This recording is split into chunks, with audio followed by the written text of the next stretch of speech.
Yang jadi masalah sekarang, kira-kira siapa ya orang yang menyelamatkan Bang Dami? Dimana waktu kejadian hilangnya Bang Dami, orang-orang yang berada di pihak Bang Dami itu sedang mengalami kesulitan masing-masing kan? Oke, biar lebih jelas kita urutkan kronologinya. Assalamualaikum Cinggu. Hai guys, balik lagi di Easy-Room TV. Gimana kabar kalian? Sehat-sehat selalu kan? Nah, karena kemarin tuh penayangan drama The Escape of the Seven ditunda karena adanya Asian Games. Jadi di video kali ini aku bakalan bahas teori-teori yang kemarin itu belum sempat dibahas. Biar makin greget nontonnya nanti, kita tambahin lagi nih teori-teori yang belum sempat dibahas kemarin. Hitung-hitung juga buat nemenin teman-teman yang udah gak sabar banget nonton episode 7 dan 8 dari drama ini. Nah, dari beberapa waktu yang lalu banyak banget teman-teman dari Easy-Room TV yang nanya di kolom komentar. Banyak banget yang penasaran kira-kira Bang Dami ini masih hidup atau enggak. Aku menemukan teori yang menarik tentang masalah ini. Ternyata ada petunjuk tersembunyi loh di scene opening. Penasaran? Yuk kita langsung ke pembahasannya. Jangan lupa subscribe, check it out. Bang Dami masih hidup atau tidak selamat? Banyak banget yang nanyain aku masalah ini di video-video aku sebelumnya. Sebenarnya dari aku pribadi sih, aku ngerasa Bang Dami ini masih hidup. Alasannya karena aku tahu banget karakter dari penulis Kim Sun Ok. Kalian juga yang udah sering nonton Penthouse pasti tahu kan? Dimana kalau tidak ada jasad yang jelas, tidak bisa dipastikan kalau karakter tersebut meninggal dunia. Ditambah dalam pesta moni di Jeju, ada yang merasa kalau dia itu seperti melihat Bang Dami, walaupun itu terlihat dari belakang. Di penglihatannya, Bang Dami ini berambut panjang. Ini memperkuat dugaanku sih kalau Bang Dami ini masih hidup. Karena diceritakan di sini ada gap waktu, otomatis rambutnya mungkin aja udah panjang.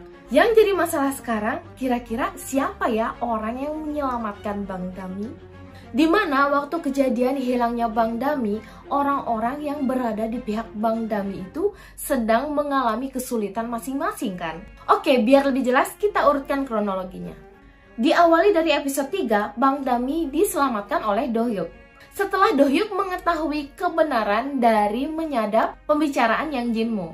Di tengah pelarian mereka, Do-hyuk memberitahu pada Dami bahwa Yang Jinmo ini terlibat dalam masalah Dami.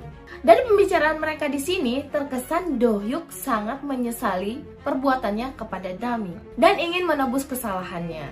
Dia memberitahu Dami untuk membalas kejahatan orang-orang jahat tersebut dengan cara mereka juga. Nah, kalimat inilah sebenarnya yang perlu digarisbawahi. Do-hyuk menyarankan Bang Dami untuk membalas dengan cara bermain orang-orang jahat tersebut. Nah, setelah itu Dami baru diarahkan ke pusat bantuan korban kejahatan digital oleh kakeknya.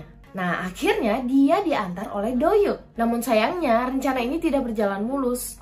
Di tengah perjalanan, Do-hyuk masuk ke perangkap yang sudah dibuat oleh Yang Jinmo, di mana dia memfitnah Kang Ki-tak lagi. Sedangkan Dami di pusat bantuan tidak sengaja malah bertemu dengan K. Barulah rencana penjebakan Lee Wi-so dimulai oleh K melalui kepala detektif Nam Chul-woo. Mungkin karena K ikut mendengar pembicaraan antara Dami dan pemimpin pusat bantuan.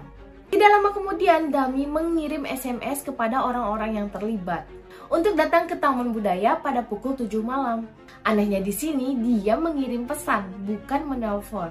Jadi kemungkinan yang mengirim pesan bukan Dami sendiri, melainkan ada orang di balik itu semua. Pertanyaannya, siapakah orang itu? Ada sedikit petunjuk di sini. Aku menaruh kecurigaan terbesar kepada Min Do-hyuk. Kenapa bisa? Ada beberapa alasan. Pertama, dari ketujuh orang yang terlibat, dialah yang menyarankan Dami untuk membalas dengan cara orang-orang jahat tersebut. Kedua, saat semua orang yang terlibat dalam masalah Dami mendapatkan SMS untuk bertemu di Taman Budaya, hanya Do-hyuk yang tidak ditunjukkan mendapatkan SMS dan tidak terlihat berada di Taman Budaya. Padahal dialah orang yang membuat Dami mempunyai julukan aneh dalam kasus ini. Ketiga, sebelumnya dia sempat berbicara dengan Kang Ki-tak sebelum dia mengetahui fakta-fakta dari menyadap Yang Jinmo. Bisa aja kan di sini Kang Ki-tak mengatakan hal yang belum diketahui Do-hyuk tentang Yang Jinmo. Jadi ketika Yang Jinmo menipu Do-hyuk di pelabuhan dengan memfitnah Nyonya No menyekap ibu dan adiknya, Dia sudah paham itu jebakan Yang Jinmo, jadi dia memutuskan berpura-pura mengikuti permainan Yang Jinmo dan mengambil keuntungan dari permainan Yang Jinmo. Ditambah lagi, mungkin itu satu-satunya cara menjauhkan ibu dan adiknya terlibat lagi dengan masalahnya dengan Yang Jinmo. Keempat, saat kejadian penembakan tersebut, semua orang yang ada di pihak Dami sedang mengalami krisis. Ayah angkat Dami masih dalam pengaruh obat-obatan terlarang. Kakek Dami juga tidak sepenuhnya membantu Dami pada saat itu. Dan ibu angkat Dami saat itu juga tidak ada kemampuan apa-apa. Nah, bisa dibilang satu-satunya orang yang memihak Dami yang masih bisa membantu Dami adalah Do-hyuk. Itulah kenapa saat kejadian tersebut Do-hyuk tidak terlihat di Taman Budaya. Nah, gimana pendapat kalian tentang teori ini? Apakah Do-hyuk orang yang menyelamatkan Dami?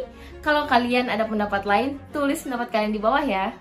Gini, biar makin yakin dengan teoriku ini, ada satu petunjuk yang aku temukan di scene opening yang mungkin terlewatkan. Dalam scene, para pelaku berlari ketakutan. Jika diperhatikan baik-baik, hanya Kang Ki-tak dan Do-hyuk yang tidak memiliki ekspresi ketakutan dengan kemunculan Matthew Lee.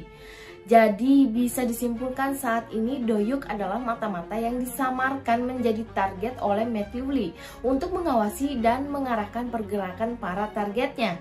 Itulah mengapa Do-hyuk bisa mendapatkan foto bandara Matthew Lee dan dia juga yang menyarankan mengubur jasad Ju Yongju di pulau terpencil tersebut. Wah, makin seru kan guys? Sebenarnya banyak petunjuk-petunjuk tersembunyi di scene opening sih menurut aku. Tapi ntar dulu lah, aku coba menafsirkannya dulu satu persatu. Makanya aku minta teman-teman untuk pantengin terus Easy Room TV buat update-update teori terbaru selanjutnya. Oke? Jadi makin gak sabar kan nunggu penayangannya Jumat dan Sabtu. Yuk kita tunggu penayangannya bareng-bareng. Kalau kalian suka dengan pembahasan ini, jangan lupa share ke teman-teman kalian. Dan jangan lupa juga subscribe, karena nonton drama itu gak seru kalau sendirian. Stay tune terus di Easy Room TV. Krom, kamsahamnida. I feel cozy, yeah. Can you hold up? Don't need no coffee yet. Got no makeup. How do you look so fine? Bust up, bust up. How did I make you mine? Stay a minute, another minute. Bahwa ternyata Yang Jinmo ini terlibat pada masalah Dami. Bahwa Yang Jinmo ini terlibat